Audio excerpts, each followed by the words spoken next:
All right, everybody, welcome. Thanks for being here. It's Friday, it's noon, and that means only one thing. It is time for the Rotary Club of Fort Worth.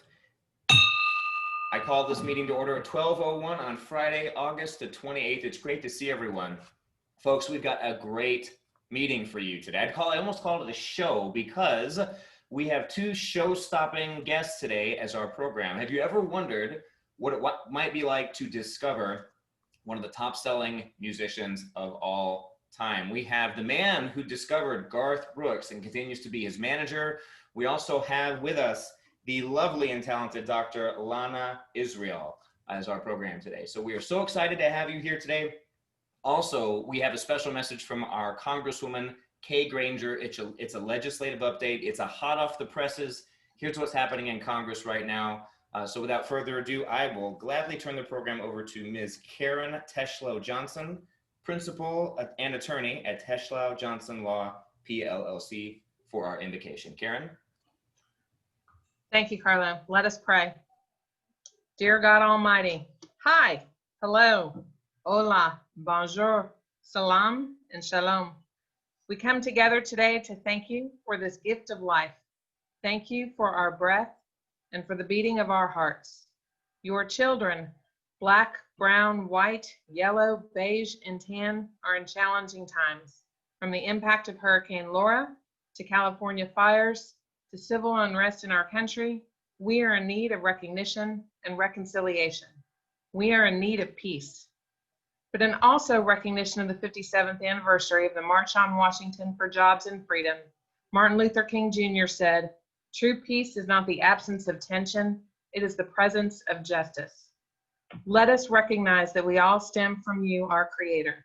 Let us recognize in each other that we are all beings created in your image, and that though our skin is different, our eyes reflect you. For it is in seeing each other through your eyes that we honor our better selves.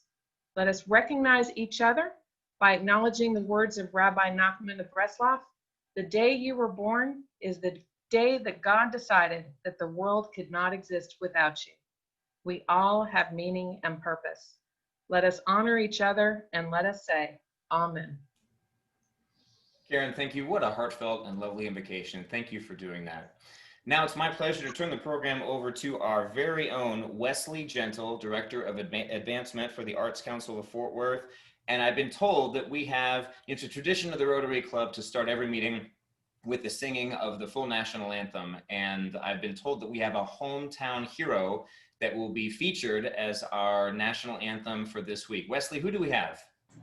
Yes, we have our own local legend, Leon Bridges, and I have to say, I really missed an opportunity. I'm sure Garth Brooks has an amazing rendition of the national anthem, but we probably can't afford his streaming rights, so we're going with Leon Bridges today. But this is a really, really beautiful setting of the national anthem, very hymn-like, and it was recorded for ESPN's web publication Undefeated back in 2017. I think it is as pertinent and as meaningful now as it was back then. So without further ado, this is Leon Bridges singing the national anthem.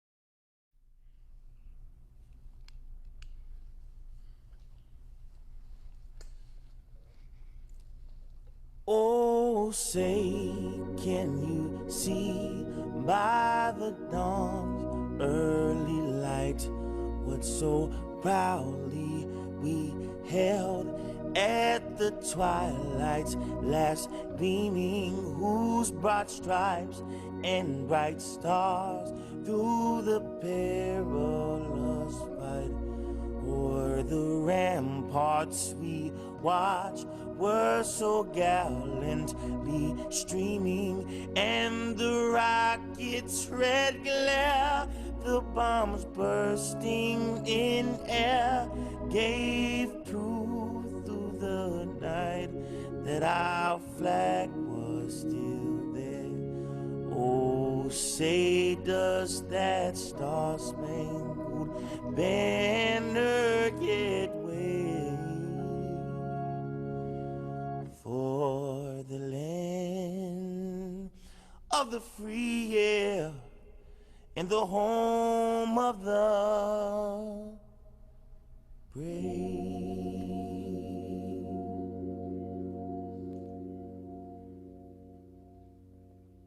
Thank you, Wesley, for sharing that. Wow, what a success story. Some of you probably know he was washing dishes not too long ago in a restaurant here in Fort Worth. And I remember looking up and seeing him on Saturday Night Live, and now he's just exploded from there. So hometown hero, Leon Bridges, thank you for queuing that up, Wesley. Any of you have any great renditions of the national anthem? Feel free to send them over to Wesley Gentle, and we will feature them at a future meeting. All right, moving on, we've got our very own Ann Sheets to give us a special welcome of visiting Rotarians and guests. Ann is the president and CEO of Campfire First Texas. Ann? Thanks, Carlo, and good afternoon to everyone. We're so glad to have all of our members here, all of our visiting Rotarians and guests. So we're glad you're here. If you are not a member and you're visiting with us, please put your name in the chat box and the person who invited you so that we can acknowledge your presence. We're so glad that you came. Come back and join us anytime. And we hope you enjoy the program. Looks like it's going to be a great one. Well, thank you, Ann. And let me mention that Ann is retiring from Campfire. She told us during the sound check on October the 15th. And I asked her, Ann, what are you going to do when you retire? And she said, anything I want. So Ann, congratulations on your storied career and everything you've done for the community. All Thanks, right, Carlo. moving on, our pleasure. Moving on, we have with us a veteran, a newscast veteran. Now, if it's your first time joining us at Rotary, we do serious work, but we don't take ourselves too terribly seriously. We do a fun little tongue-in-cheek, irreverent look at the news of the day, which it's kind of fish in a barrel right now. Take your pick. So to grace us with her wit and her humor, please welcome Dr. Harriet Harrell, principal of the Harrell Group. Thank you and welcome to today's edition of the Harriet Herald. You've all heard the dire warnings. They said it was to be a calamitous assault that would be unsurvivable, one of the worst in decades. They said it was more important than ever before that you should get out of harm's way. If you didn't, you'd have to know that it was just you and God standing in the storm. I'm speaking, of course, of the Democratic and Republican National Conventions. So, how many of you watched the DNC? Wave your hands. How many of you watched the RNC? Wave those hands. And how many chose to watch something uplifting instead, like the Hunger Games, the Purge, or the Texas Chainsaw Massacre? Well, I watched it all.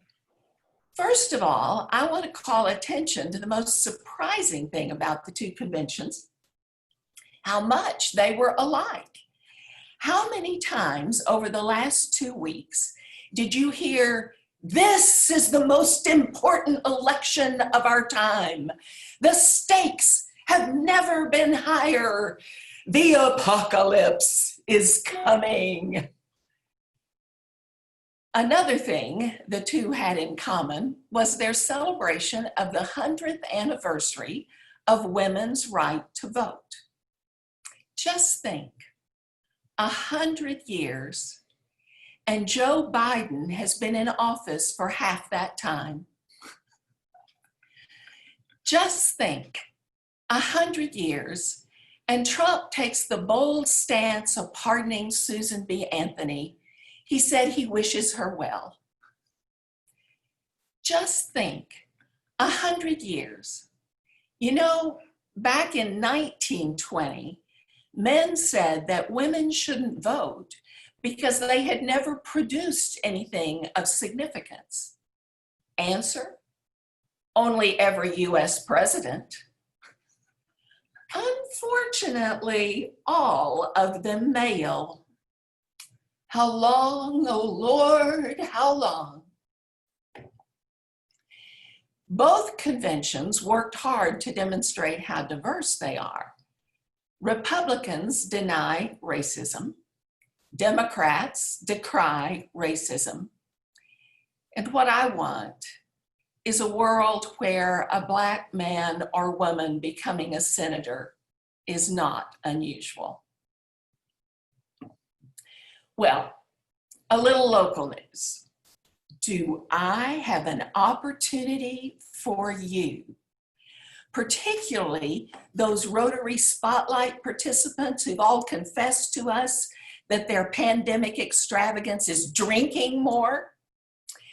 Tomorrow, Tito's Vodka is going to give away 22,000 bottles. Oh, I guess I need to tell you that it's bottles of hand sanitizer. I wonder if there's any way to strain that sanitizer part out. Hand sanitizer.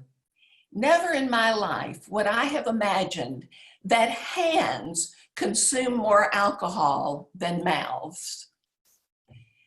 It reminds me of a joke.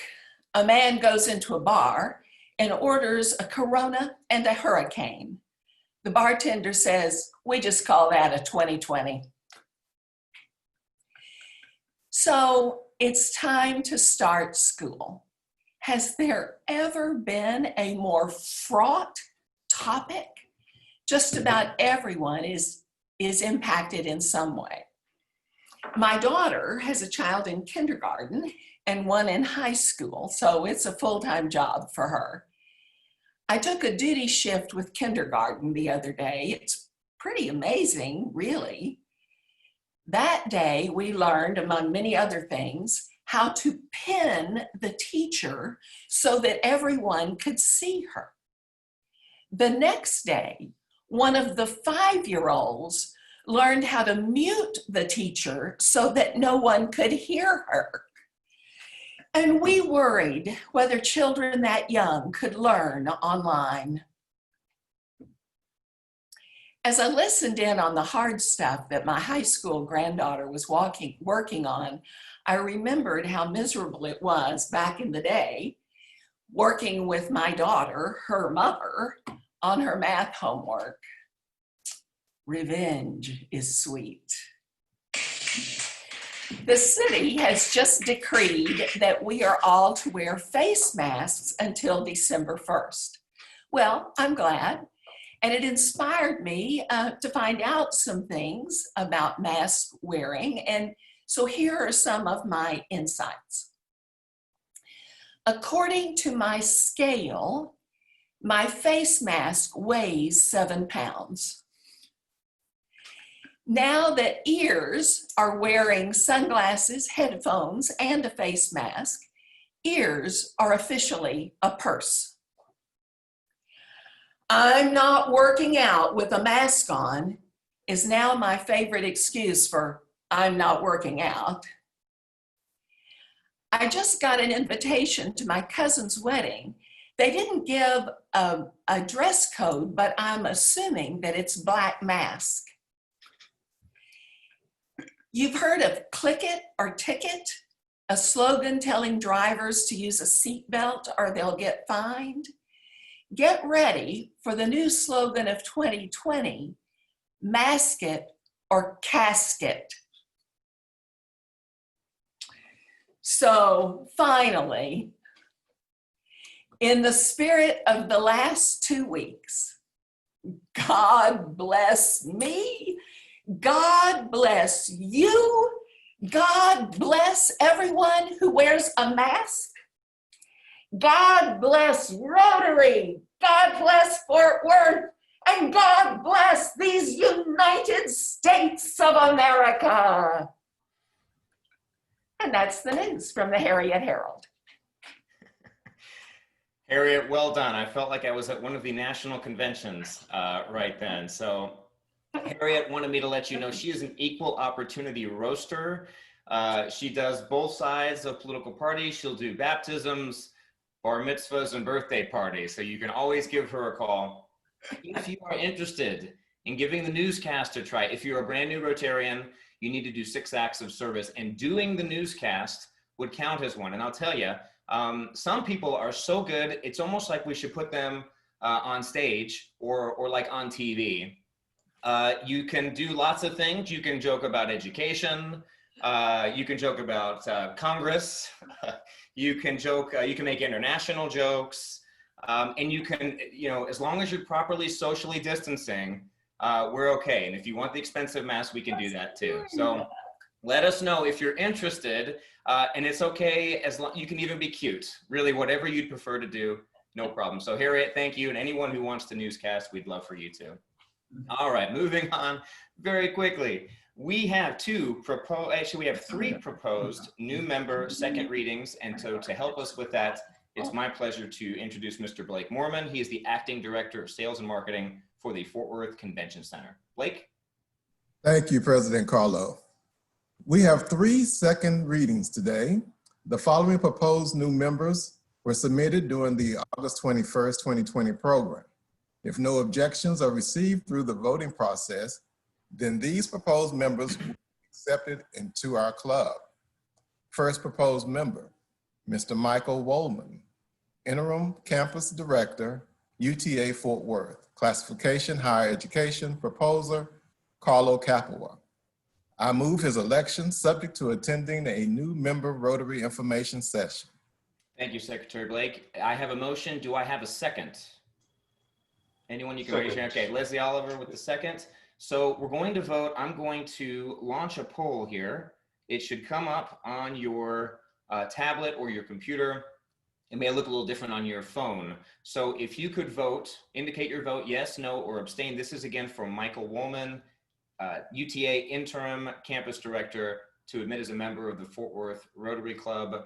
We'll give you 5 seconds to finish. 4, 3, and please, only members, please vote. 3, 2, 1. All right, we'll end the results. We'll share the results, and motion passes. Blake, back to you.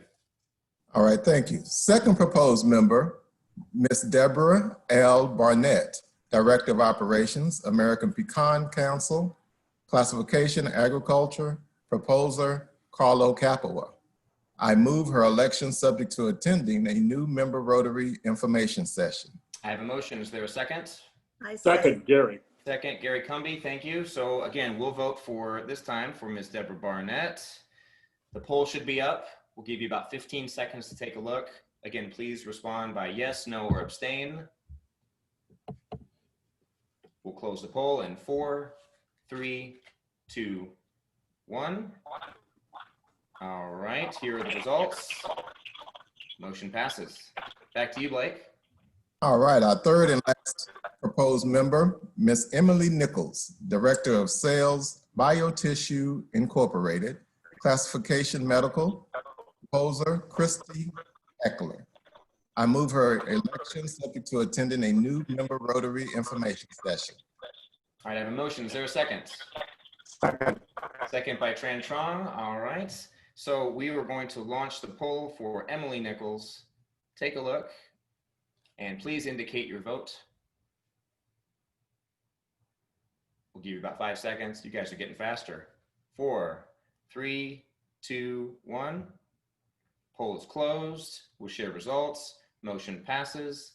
Excellent. Thank you, Secretary Blake, for all of your work on that. If you know of anyone who's interested in becoming a member, or if you are a guest today and interested in more information, feel free to reach out to us via the chat function, or also talk to the Rotarian who brought you as a guest today. We have a lot of fun and do great work in the community. Thank you, Secretary Blake. All right, moving on. We have an exciting announcement. We have a community outreach committee. And for those of you that are not on a committee yet, please let us know. The Community Outreach Committee could be a great committee for you to consider. They're doing great work. We have a special announcement by Ms. Carol Kibbers, the Vice President of HR at Acme Brick. Carol? Yes, thank you, Carlo. And I don't know if we can show the slide, Carlo, for Circle the Wagons. As y'all remember last week, Greg Carter introduced our new program, Circle the Wagons. We're trying to, as a group, patronize the restaurants in our area to help them through this pandemic. And we're encouraging everyone who's able to patronize M&O Station Grill this weekend and next week. All the information is here and the QR code is here. You can pull up their menu. I've pulled it up. They have gourmet burgers, sandwiches, signature grilled cheese sandwiches, soup, salads. It looks terrific. They're owned by Rose and Danny Badillo, active members in the Hispanic Chamber. So we encourage everybody, let's circle our wagons and let's go out and enjoy some delicious food at M&O Station Grill next week. Every Friday, we will be introducing a new establishment. So let's hit M&O Station Grill and patronize them this week. Thank you, Carla. Thank you, Carol. And for those of you who have never used a QR code, take a moment and grab your phone and set it up like you're going to take a picture. I'll show you something real quick. As you're doing that, I'll mention that the small businesses in the area and around the country, those that are owned by, that are minority owned, have been disproportionately affected. So part of the goal of the Community Outreach Committee is to support minority owned businesses and help our members understand how we can support some of these food businesses that have been hit the hardest. So if you got your phone, like you're going to take a picture, take your phone and put it right up like you're going to take a picture of that QR code. Put it right up on your screen like that. You should see Safari pop up to prompt you to click, and it will take you straight to their menu. So pretty cool how to use a QR code. You can see their menu there. You can order. If you don't want to get out, if you're staying inside, you can order on Uber Eats or DoorDash or Caviar. So let's love on this business. We'll bring you a different business each week on a Friday. But let's show M&O and Rose and Danny Badillo some love here and see if we can't support them, at least get them through the holidays, which is typically a busier time for food and drink. So thank you to Carol. Thank you to Dr. Diane Sanchez, who is the chair of the Community Outreach Committee. All right, moving on. Now is my favorite part of the meeting. We get to spotlight you, the members of the Rotary Club. Now, if you look at these three Rotarians, you may notice something that they have in common.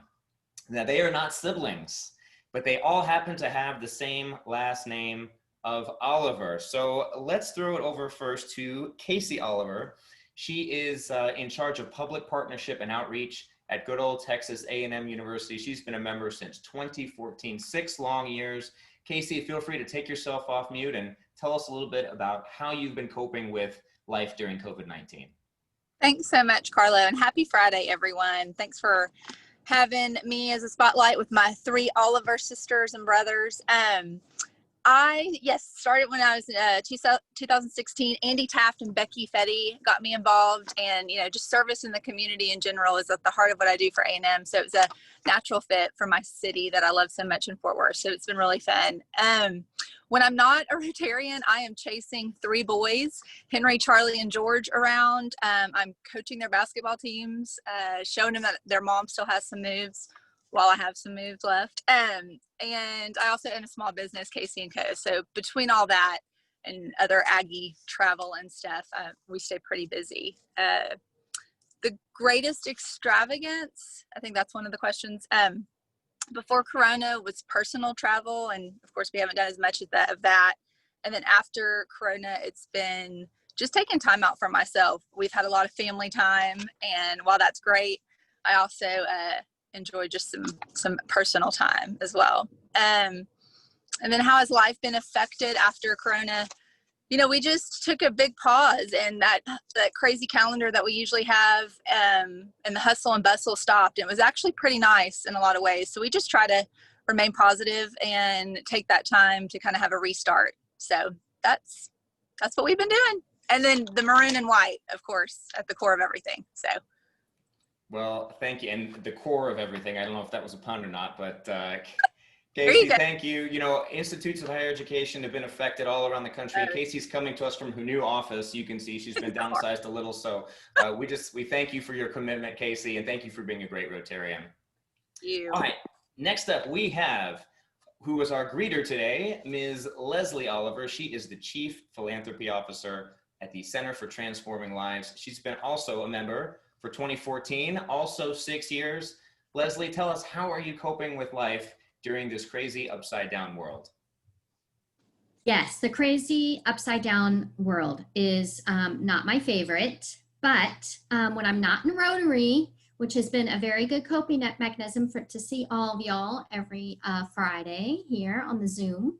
When I'm not in Rotary, you can find me kayaking, I know it doesn't seem like this hair would be a good kayaking experience, but it is. I wear a hat and I stay out of the sun, and my husband and I have a tandem kayak, and we just take it to rivers and streams, and whenever we travel places, we rent one, and it's a lot of fun. And tandem kayaking is a good test of marriage. So if you ever need that test, try it. My greatest extravagance, it's such a hard word to say when you're on camera, is traveling before coronavirus. And now my greatest extravagance is road trips. Who likes a good road trip?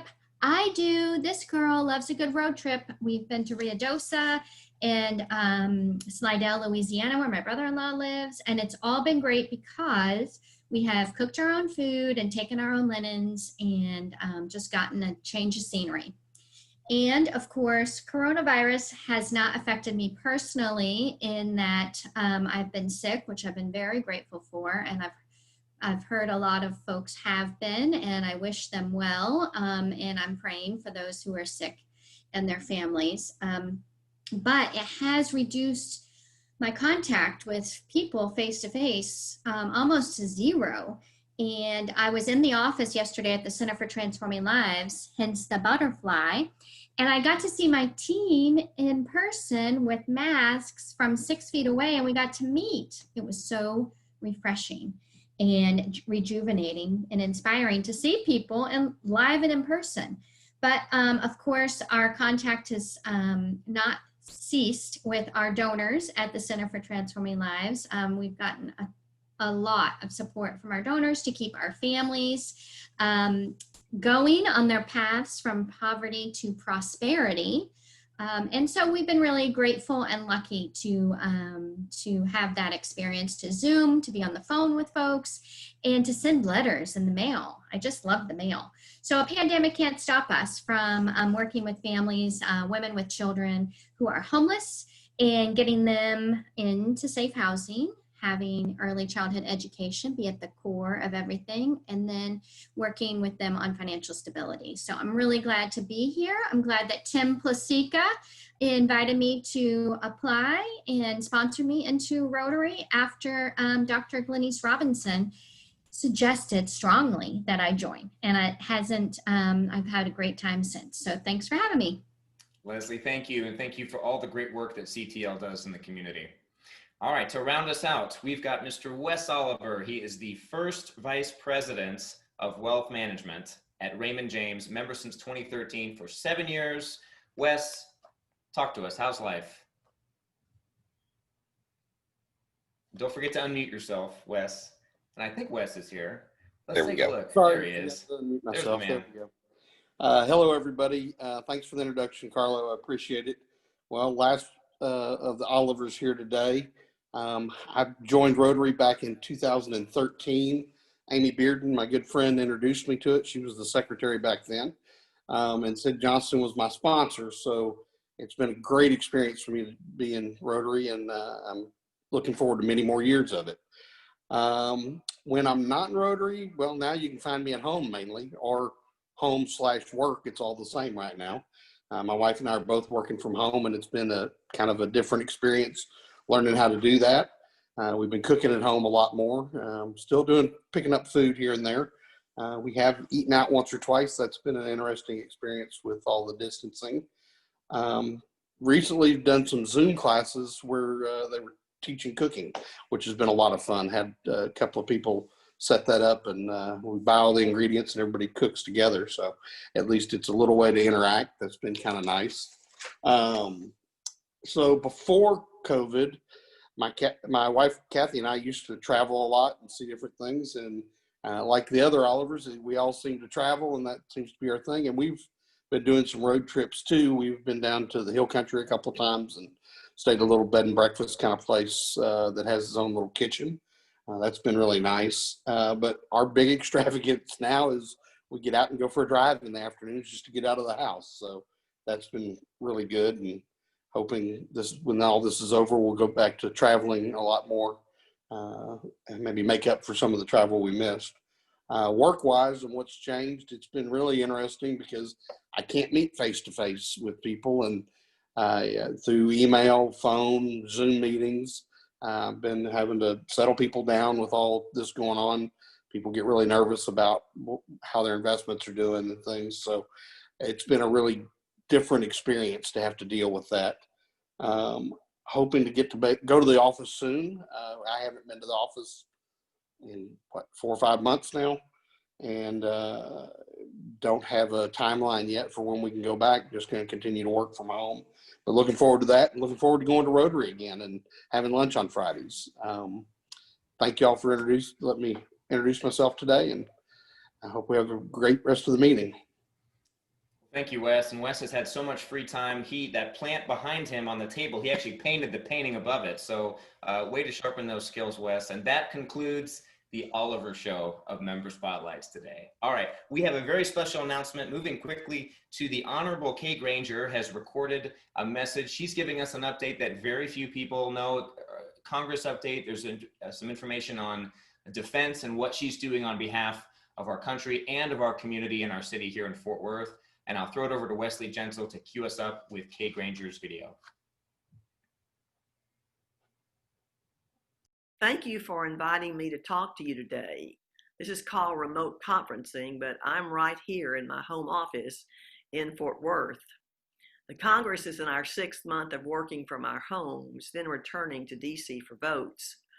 Amazingly, we finished our appropriation bills on time, but now they're in the Senate and there's not a lot of hope of their passing. We may have to pass what's called a continuing resolution. That means that we just carry on what we had from the last bill. I hope that doesn't happen because there was a lot of work put into those bills that we passed early on a few months ago.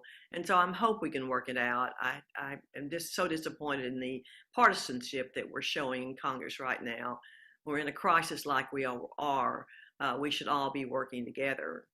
I'll continue to work with our military to protect our forces and support the work of our defense contractors. They're so important right here in this community. Lockheed Martin's F-35 supports close to 50,000 area jobs and has a $9.4 billion impact in this area. Bell is equally important in providing 5,100 area jobs with a $3.8 billion impact. I've also worked to bring the new U.S. Space Command headquarters to our base. That decision is still out, but I've worked very hard on that. Our position in space, we sort of forgot about, and we did that. We left it up to China. We can't do that. We've rebuilt our base from its closure years ago. More troops than ever at that base. I'm also working with the Air Force to bring more F-35s, C-130s, and a new medical squadron to that base, which adds to it. Just Monday, I traveled to Austin to help our Texas National Guard finalize a partnership with Egypt.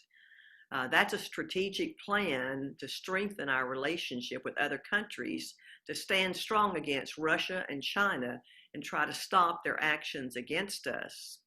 I also worked to save our namesake ship, the USS Fort Worth, when I read that the Navy was going to mothball those littoral combat ships. When I read that, it was a pretty short-lived plan because I responded with an over my dead body statement, and they backed off from that. That Fort Worth ship has the strongest support of any ship of its kind, and I compliment the great work of the local support committee. They don't only support the sailors and the ship, they support every sailor's family and make sure that they know how proud we are of them and us of the ship. I'm going to tell you, Texas' economy is recovering, but we did lose many small businesses. I helped write the first 2 bills passed by the Congress to address the pandemic, and I stressed supporting our small businesses. As a small business owner myself, I pushed for those bills. I told them that you must act quickly or there will be no small business that can benefit from those loans. Those bills provided 417,000 loans and $41 billion in Texas alone. We've also provided trillions toward finding a cure for the pandemic and for better testing. We still believe it will be the first of the year before that happens, but we are absolutely working on it night and day. We don't want false hopes here like Russia did when it said it found cures when it hadn't. The experts still say, if we wear a mask, demand 6 feet between people, wash our hands, and avoid crowds, and we'll be safe. And I will add, don't sit next to someone on the plane who won't wear a mask. I can tell you that from personal experience. That landed me into a 15-day quarantine.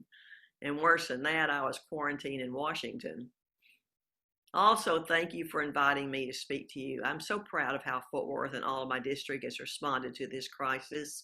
It's been so important to all of us. We've got the best spirit anywhere, and we'll get over this. So God bless you all, and keep a place for me when we're able to meet in person. Thank you so much. Thank you to Representative Granger's office. Thank you to Sean Snell for getting that video done for us. Representative Granger is a member of our club, as are many of the local and national elected officials here in our country and in our community. So thank you for that, Representative Granger. Now, I'd like to turn it over to John Fletcher, the President and CEO of Fletcher Consulting Public Relations, to introduce today's 2 guest speakers. Fletch. Hey, thank you very much, Carlo, President Carlo. Our 2 speakers are Bob Doyle and Lana Israel. Bob has been known in the music industry. He was Assistant Director of A&R, that's Artist and Repertoire, for Warner Brothers Records in Nashville. He left to become Director of Music Relations at ASCAP, the music licensing company. He's also best known in the industry for discovering and managing Garth Brooks to become the #1 selling solo artist in American history, even more so than Michael Jackson and Elvis. He's also been inducted himself into the International Talent Buyers Association Hall of Fame. His client, Garth, is the only artist in history to sell over 10 million albums for each of 9 different albums, so 157 million albums sold. And Lana Israel is the rocket scientist of the team. She graduated summa cum laude from Harvard, became a Rhodes Scholar at Oxford University with a doctorate in experimental psychology. She's blended her lifelong passions for music and memory to create Musology, which is a music learning platform that helps students learn and remember math concepts through music videos. The concept has been featured in USA Today and publications throughout the United States, including locally in the Fort Worth Business Press. Lana and Bob, we welcome you to the Rotary Club of Fort Worth, downtown Fort Worth. And we know that you're in Nashville. And of course, Bob, right now you're under a tornado watch, as I understand. Why don't you kind of start off for us, Bob? Tell us about how you first discovered Garth. Hello, Bob. Bob, you may be on mute, Bob, or frozen. We may want to start with Lana. Okay. Lana, do you mind jumping in and starting us off while we get Bob taken care of? Let's do that. Yeah, Lana, why don't we go and just kind of begin with you? Why don't you talk about musology in layman's terms? Absolutely. So Bob and I started Musology based on the premise that lots of students struggle with learning, yet these same students know the words to every single pop song they like. And that's because music activates brain regions critical for successful learning, namely memory, attention, motivation, emotion. So Bob and I said, what if we reach out to our colleagues and contacts in the music business, the same people who are writing hit songs that kids listen to electively, and work with them and curriculum experts to develop a comprehensive iterative series of music videos that teach entire subjects. And so, John, it's akin to the way we all learned our ABCs to a song. To this day, if we ask an adult what comes first, P or Q, you probably go elemental P to answer the question. What Bob and I set out to do is say, let's apply the same power of music beyond early childhood learning to the learning landscape more broadly construed, K through 12 learning. And ultimately, it's something we'd like to extend to corporate learning, lifelong learning, and higher education. Lana, tell us now, this is the pre-algebra area. This is the point where kids start to get lost in school and kind of that downward slide. Correct, John. So, we started by developing an algebra readiness / pre-algebra offering, and that's because of precisely what you just said. I see someone making a comment. I can still sing every Saturday.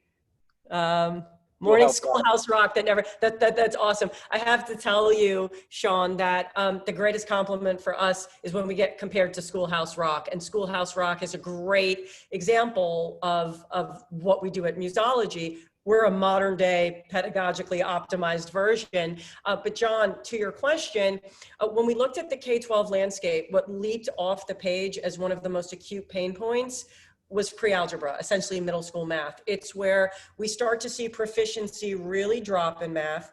It's where parents are no longer able to help their kids with their math homework. People joke that's where math involves letters and not just numbers. In some parts of the country, it's sometimes where teachers struggle to teach the material. It's when we see girls starting to underperform boys in math, and that has nothing to do with innate ability. It's the last chance to get students proficient in these math skills and procedures before they advance to algebra. And the data shows, believe it or not, if a student does not pass algebra on his or her first attempt, that student is less likely to graduate from high school on time, if at all. And as we all know, there are a number of serious correlations between life outcomes and dropping out of high school. So as odd as it sounds, pre-algebra has a direct impact on public health and safety, on national competitiveness, on national security. It's also the subject that underlies every single STEM, science, technology, engineering, and math career. So it's a very high stakes subject. Okay, and we're trying to see if Bob might come back on. Bob is we mentioned the tornado watch. He's lost power. So we're trying to see if he can join us by his smartphone. Lana, back to you. Tell me, how many states were you in before the pandemic hit?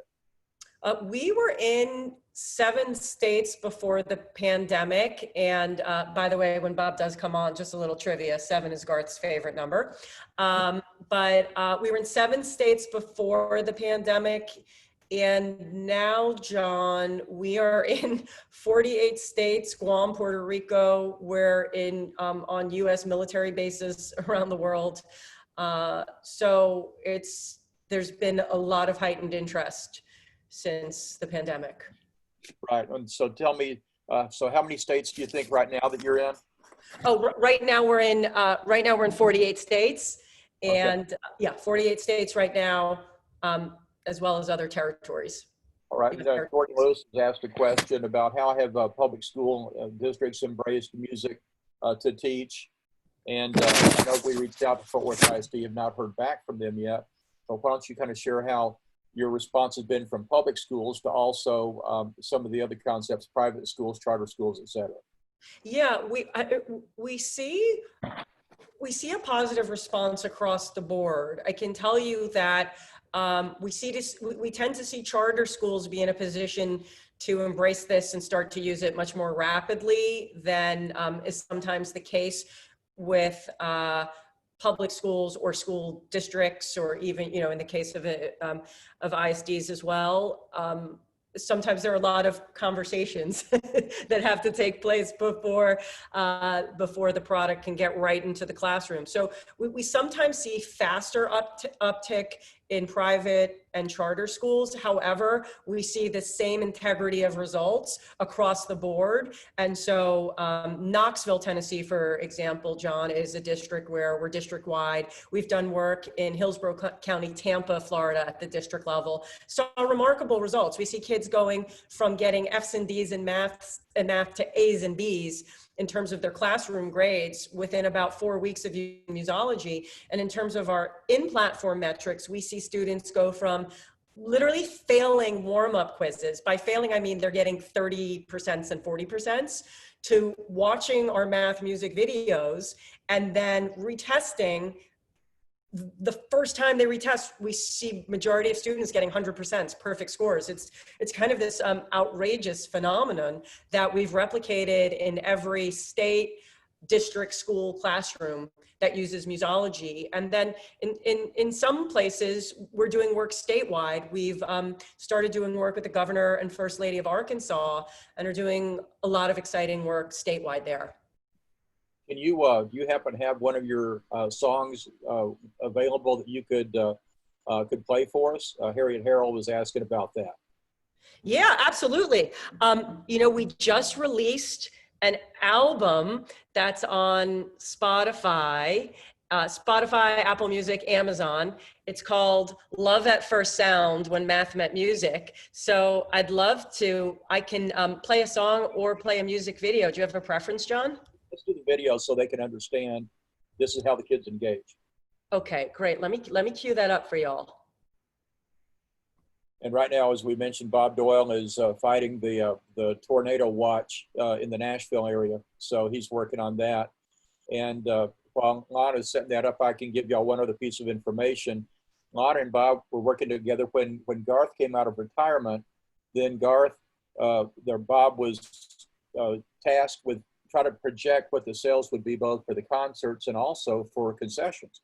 And they reached out somehow. I guess that's about when you came in to start working with them. Is that right? And then you did all the projections, and they were blown away with, because you were showing some aggressive numbers, and you came within like 2% of the numbers in performance. That's right. That's how Bob and I started working together when he asked me to do some data analytics consulting for both him and Garth, and quite a pleasure to get to work with both of those amazing people. Okay. Do you have our video all set up? I do. I have it all set, John. I'll share my screen and press play. I hope you all enjoy this. If any of you woke up this morning and felt like you had the urge to learn about graphing ordered pairs, today is your lucky day, because that's what we're about to take a look at. Now, don't you Rotarians get hurt dancing. We will not be held responsible. Okay. I hope you all can see this video player. Here we go.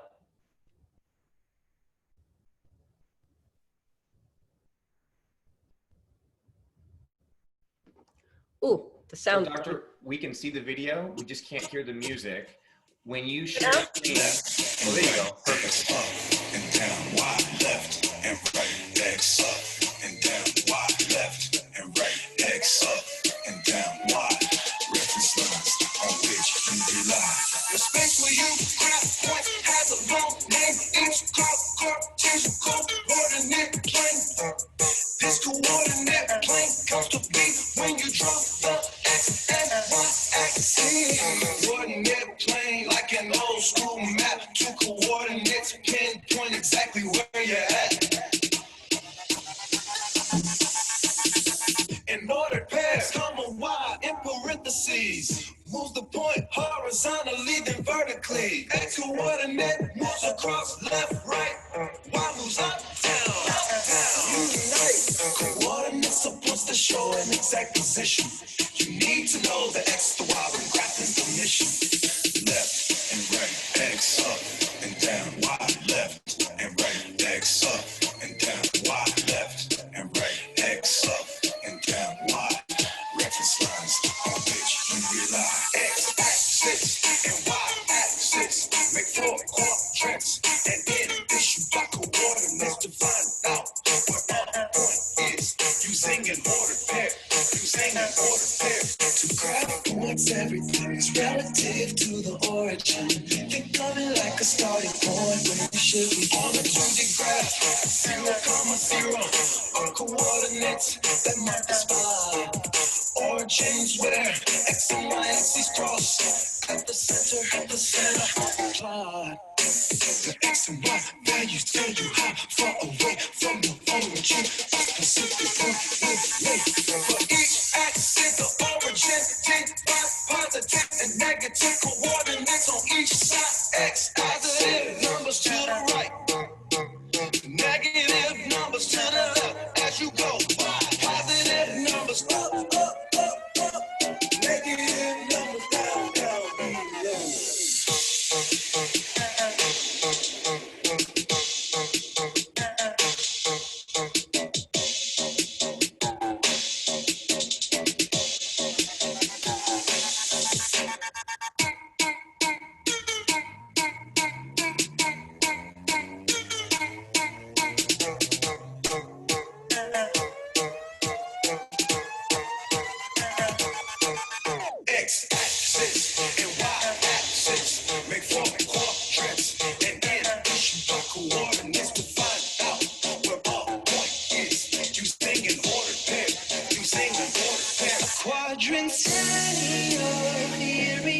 I'll just pause it there so you have a, so you have an idea of what the videos look like. That's it. Well, let's jump to Bob. He finally is surviving the tornado watch. So Bob, why don't you share with us, how did you first meet Garth Brooks? Well, I apologize for what happened. We just had a cell or funnel system move through and it's still raining and blowing. So I just give you a little background on myself. I grew up in St. Louis. I went to school at the University of Missouri. I always played music and always had some involvement in music. I was that generation that was impacted by the Vietnam War. So I ended up joining the Air Force. I was a pilot in the Air Force. And one of my initial assignments in flight school, and then I was plowed back as an instructor pilot, was in Selma, Alabama. And Selma exposed me to country music, which I'd never really been involved with. And that got me playing it again. And there was really not a lot to do in Selma. So I just found a couple of GIs and we created a little band and I discovered a new genre of music. We then decided that I would move to Nashville and see if I could use my marketing degree and get involved with the entertainment industry. So I moved to Nashville, joined the Tennessee Air National Guard, which I stay involved in. I retired a colonel and participated in the job search of after getting checked out in the C-130. The only job I could get was a job in the mailroom at Warner Brothers Records, which gave me an opportunity to meet a lot of different people, but it wasn't the most,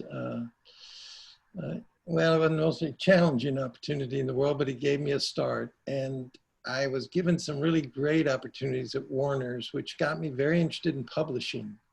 And that publishing led me to working at one of the PROs, which is ASCAP. And there is where I started working with songwriters. And this is what led me to eventually finding and working with Garth.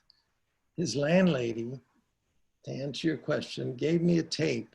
And the tape had a song on it called Much Too Young to Feel This Damn Old, which intrigued me quite a bit. I mean, for a guy to just roll into town and drop off a song that was really, in my mind, a complete single and ready to go into the marketplace. And I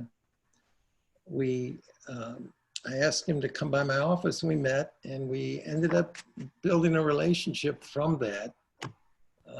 I tried and tried and tried to get him a publishing deal in the community, which I was pretty good at, and couldn't get him signed. So maybe about, I think it was about 6 months, 8 months later, I had made some decisions in my own life and I said, would you like to go and write for me as a publisher? And that's how the relationship began. Okay, tell us about the magic moment that happened where you finally got him signed on Capitol Records.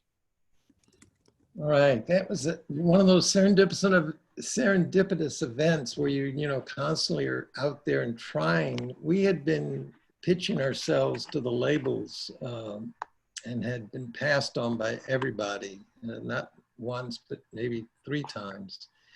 And we ended up signing up to do a little showcase, and it was a very unstructured thing that he was going to present our songs as a music publisher to the A&R people of the community. And it happened to be that one of the other songwriters who was signed up for this event was late.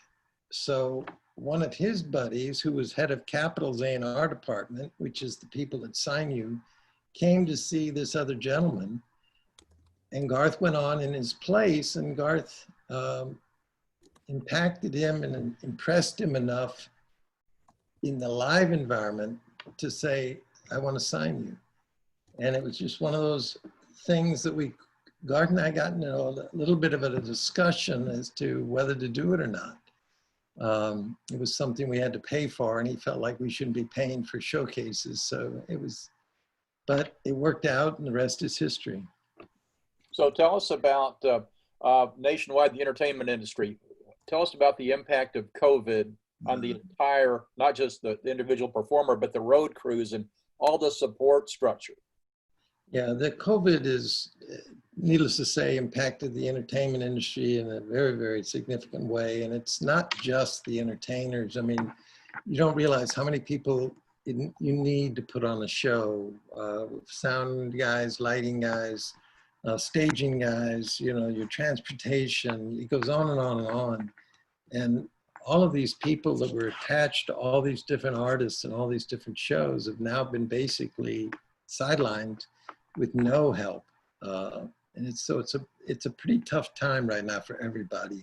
Young artists, middle tier artists are also being impacted very dramatically in this time. And I don't know how they're going to get, you know, kind of any benefit out of the government that some of us as small business owners have been able to enjoy. Well, and you did something fun with Garth. You did a drive-in movie screen event. Tell us about that. Yeah, I mean, that was, while COVID's been impacting us, we've done a couple things. We did a CBS special that was done remotely with really nobody in the studio except a couple of remote cameras. Everything else was done in the truck. And then we also did a drive-in theater tour where he filmed, and then this movie was distributed across the country. And I guess the interesting thing about it was I've never promoted a show nationwide. I've promoted individual markets, but it was a challenge to kind of create awareness and you know, get everybody thinking about where's my nearest drive-in. That's it. So tell us, what are a couple of little known things about Garth that people, that our Rotarians would be surprised to hear about? Gosh, well, he's a very giving individual and has helped not only through his foundation, but a lot of just things that he's done as a human being to give back and contribute. And a lot of folks, I mean, you don't realize how many millions and millions of dollars he's just used and given back as a result of people need and people of need. And he cares greatly about children's causes and children's ability for wellness or education. And these are some of the things that I think he's focused on as an, you know, with the success that he's had. And I think he believes that the talent that he has is a gift. And if he doesn't use it in that way as a gift and be thankful for it and give back, that's where his big failure is. Well, I think one of the interesting things is there is a Fort Worth tie to him because his wife is Trish Yearwood, who was featured on the front cover of Good Housekeeping magazine a few years ago. And she mentioned in that article that she is a big fan of, I believe it's the pineapple salsa from Mrs. Renfro's in Fort Worth. And so when she spoke at an event this past November, I believe that Doug Renfro got to meet her and took her a case of salsa to make sure that, and you helped to set that up, and we appreciate you doing that, Bob. Oh, you're welcome. Go ahead. So tell us about moving into the education space with musology. How from your end, we heard from Lana, tell us about your end. Well, I feel like teachers need all the help they can get. And being in the entertainment space, you realize we have a certain skill set that helps people engage. And that we felt that if there was a way to take some of our skill set and put it into the classroom, it made perfect sense. I mean, teachers, great teachers, if you recall through your academic careers, are all great entertainers, if you think about it. And so what we wanted to do with what Lana had come up with was just provide a supplemental tool to give a teacher something to engage children across all spectrums. You know, most of them know, as Lana may have said, the words to countless pop songs, but you ask them, hey, what'd you learn in class yesterday? And they have a hard time remembering, you know, so it just made total sense to me. It was sort of almost intuitive that something like this would work and help and benefit. Okay, well, let's do this. I want to take it back to Carlo. I think there'll be the chance if you and Lana can stay on. I think there'll be some folks that want to stay on and ask some additional questions, but we would need to kind of officially wrap the meeting. But Bob and Lana, please stay with us. because Sure. we're going to kind of do some follow-up. Sure. Thank you, Fletch. And Bob, we're glad you're safe with the storm. Thank you so much for sticking around. And Lana, we just appreciate you sticking around from your office on the beach in Cancun. Thank you all for sticking around for a few more minutes with us. I'm going to formally close. Wesley, let's launch the slideshow here, and we'll show a last couple of slides, and then we'll keep our two. I see a lot of interest and a lot of activity in the chat box, so definitely questions we want to get to.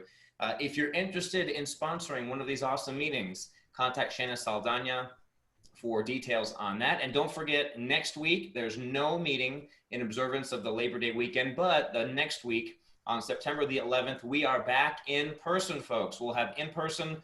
We'll also have a Zoom option. If you'd like to join by Zoom for the virtual meeting, feel free. Okay, very important, remember this date. September the 8th at 4 p.m. You need to have your RSVP to Aurora if you plan on joining in person. We'll need a food count. We're going to be socially distant. There will be no buffet. It'll be plated meal. We'll have face coverings. So we'll send you more information about the steps we'll take to keep everyone safe. But please RSVP soon, as space is limited. That weekend, that meeting will have Cameron Cushman, Director of the Innovation Ecosystems at UNT Health Science Center, as well as Walker Lutringer, Director of Accelerate DFW. Also, one other thing to note is the regatta. Everyone loves the regatta. It has been moved to the fall. That's where our Rotary Club enters a shabbily made boat, and the short straw chooser gets to paddle it. That would have been me. It's been moved. It's been postponed. I was ready, guys. But what they're going to do to continue to raise money is the regatta is going to become a scavenger hunt to raise money for our men and women in uniform. So if you're interested in being on that team, contact me, send me a private message here, and we'd be happy to get you plugged in. What else we got, Wesley? Anything else? That's it. Have a safe and wonderful and socially distant and masked up Labor Day weekend. Thank you to everyone on Facebook Live for watching. It is officially 1:03, and I call our meeting adjourned. All right, Fletch, we'll turn it back to you if you'd like to continue. And there are some comments and lots of questions in the chat box. Absolutely. Yeah, let's go ahead and start. Lana, the questions are about the people that they want to find out about signing up individually. Yep. Tell them how it all works.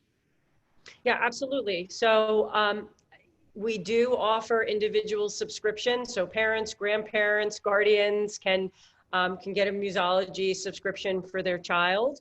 And right now we're offering free access to the platform through the end of September. We're doing that to assist educators with back to school and parents who have become de facto educators in many cases, who have students at home. We offered the platform, as you mentioned, John, free during school closures last year as our way of assisting in very unusual and challenging times. But if you visit musology.com, you can sign up and start using it right away. And then there's pricing on the website for parents who are interested in purchasing a subscription for their child. Courtney Lewis asked about how can he advocate, or how can we advocate for the program to be available in local schools? Do they go to the curriculum director, or where do they go? If anybody interested, and we would love to bring Musology to schools in Fort Worth, anybody interested, if you want to reach out to me directly, my email's Lana, L-A-N-A, @musology.com. We can jointly discuss the best approach given the school. But schools can buy subscriptions for the entire school. Districts can buy subscriptions for multiple schools. So we work with individual teachers, we work with the administration at the school level, and also at the district level, and in some cases the state level. We had a nice comment from Kathy Sheffield. This is the best learning tool I've ever seen, because it is so relevant to the kids. Carlo had a question of, Bob, is Garth releasing a song? What does he have? Of course, I think Carlo's got some jokes on it, but what does Garth have coming up next, fresh music-wise? Well, we're talking, he's got a new album, and it's slowly being finished. And it's called Fun. I don't know if he's, and so a lot of marketing and thoughtful campaigns are being developed around the idea of fun. Well, that kind of involves you too. Oh, yeah. That involves you. So tell us about when, I know I've gone on some old YouTubes and I've seen the Beach Boys collaborating with a bunch of folks, even Toby Keith. How much collaboration has Garth done, and does he plan on maybe doing a little bit more of that, or how does that fit in? I mean, because that's a cross genre with Toby Keith and the Beach Boys. Yeah, he's not done a lot, really. He's kind of been pretty much, he's done things with Trisha and a few others, Chris Ledoux, but he's not done a lot of collaboration as far as performing together. Right. I'm trying to see if there's any other questions that we've got. You know, we want to make sure that there's an age, asked about what age is best for the kids with musology for the results. Lana, you said middle school. Why don't you kind of tell about where you go from pre-algebra to algebra, what that changes? Yeah, absolutely. So the platform was developed to support learning pre-algebra, sometimes referred to as algebra readiness, and tends to map to what students learn in middle school. That pacing differs a little bit from state to state and sometimes district to district. We typically see the best results with either 5th, 6th, 7th grade or 6th, 7th, 8th grade, depending upon a state's standards and pacing. And then in the case of students in 9th grade who maybe have learning gaps or require remediation, we've also seen pretty remarkable results. We are planning to expand our offering to go both up and down age-wise. The next set of videos we're looking to develop will be for elementary school math, and then we are contemplating moving up to algebra. Is there a chance that you might even be looking at going to calculus and higher levels, or where are you trying to see the cap on this? Potentially, John. I think right now we're focusing on K-12, although I do have to let you know, I've had conversations with folks at the college level and university level, and the same type of proficiency gaps we see with pre-algebra, algebra often get replicated for entry-level students when they get to college. When remediation is required at the college level, it's for math more so than any other subject, and it taxes higher education in the $7 billion range annually when they have to absorb the cost of remediating students. And you see the same correlation. A student who can't take a 4-credit math class when they get to college is less likely to graduate on time, if at all. That's the case for 2-year institutions and 4-year institutions. So we do have an interest in extending the methodology to that level. And usually when you look at what entry-level college is, it's essentially algebra or a close core, closely aligned to algebra, just more advanced. So that is of interest to us.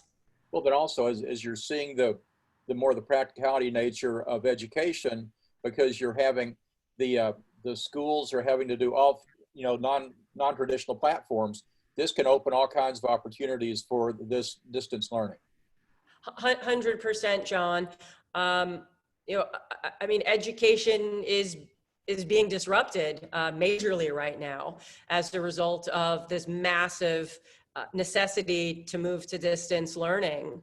And we received some pretty amazing comments during school closures last year from parents and teachers, namely that musology was the only thing their kids actually wanted to use. So, Bob talks about the importance of engagement and a teacher really as being a great engaging entertainer.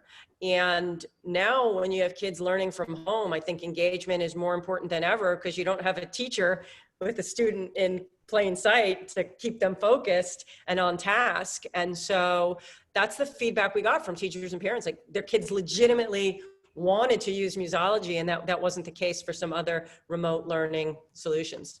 Okay, and Bob, this goes for both you and Lana. Wesley General asked the question, how does the song win the companion video? How's it developed? Are they developed in collaboration with the artist or pre-written with an artist in mind? Or the artist audition? Would y'all both kind of address that? Sure. So I can start with the more academic side, and then Bob, jump in any time you'd like on the creative side, because Bob listens to all our songs and shows up at our video shoots, and he always has amazing comments. So we have a pretty rigorous process, Wesley. We start by working with academic experts and curriculum specialists. And so we start with what we call a fact sheet that lays out all of the important information that the song needs to address. And then once we have the fact sheet, we move into lyric creation phase. So then we convert information to an actual functional lyric that feels like a song. And we pay attention to important elements like rhyme scheme, getting the important information in the chorus, repetition of key points. Then once we have the lyric in place, we then, and also using kind of idioms and language that our demographic will understand and relate to. Counterintuitively, it's harder to write songs for younger learners than older learners because you're limited in terms of like vocabulary and their wealth of experience that you can relate to or use as references. And there's also less of an established kind of body of knowledge, corpus of knowledge that they already have. So you can't draw upon that in the song. So when you're teaching new ideas to younger kids, it tends to be a little bit more challenging lyrically. Then we go into working with music producers, and that could be one music producer, or it could be a music producer and associated songwriters. We've written in teams of 2, 3, 4, and we go in and we actually then turn the lyric into a song. And we do pay attention to genre and representation of different styles and genres. When we're creating, we also think about who the artist will be to make sure we've got a diverse representation of artists when the body of work is complete. Then after that, we go back to at the lyric phase, by the way, we go back to the academic consultant to approve the lyrics. Then we bring the vocalist in to cut the vocals. Then we go back to the academic consultant, we storyboard the graphics. Then we block the video based on graphics. Then we shoot the video, and then we create motion graphics. So that's the process. It's pretty high touch. Okay, and Bob, from your angle on the creative side, tell us about your additional input on this. No, I mean, I just listen and learn. I mean, learn the same way, but my feedback is from the standpoint of, is this going to work? Let's think about this lyric, or let's think about this feel, or let's think about what they've done. One of the funny things, though, is that as the songwriters, the top line people get involved. They want to write a song, and you have to be careful not to lose what the academic consultant has told us in the fact sheet, because sometimes you can make something rhyme that isn't correct factually. To Bob's point, it's kind of funny. I remember a songwriter came back to me once and they go, can we say, it was something like, can we say and instead of or, because it's going to sing better? And I'm like, no, it has to be or. So it's those are funny conversations to have with songwriters where normally that's not a constraint for them, right? They want what sounds and sings the best. And when you're going in to create a song that's pure play entertainment, you don't have those considerations that we have. Well, that's great. Well, folks, Bob, Lana, we certainly appreciate y'all taking the time to be spending this time with us from Nashville, and I don't know which island you're on, Lana, but anyway, it's just wonderful. And Bob, thank you for fighting the weather for us and logging back on. And Carlo, we turn it back to you. Yeah, thank you both for staying on. You know, if there are two things that this club prides itself on supporting, it's education and music. And it's a tradition of our club to donate a book to the Fort Worth Public Library in honor of your presentation today. We will mail you a copy of the book plate that will actually be in the book forever in our library in honor of your talk today. Thank you both for what you're doing for education in a very difficult subject, which our country traditionally struggles in compared to many other countries in mathematics. And I saw a note that you'll be in South America. So I hope you take this global and raise the level of math and fun and education for everyone. So thank you both again very much for your time today. Thank you so much. Such a pleasure to join you all. Thanks for having us. And John, thank you for the invitation. You bet. Thank you all for being such great friends. See you guys, and for everybody else, thanks for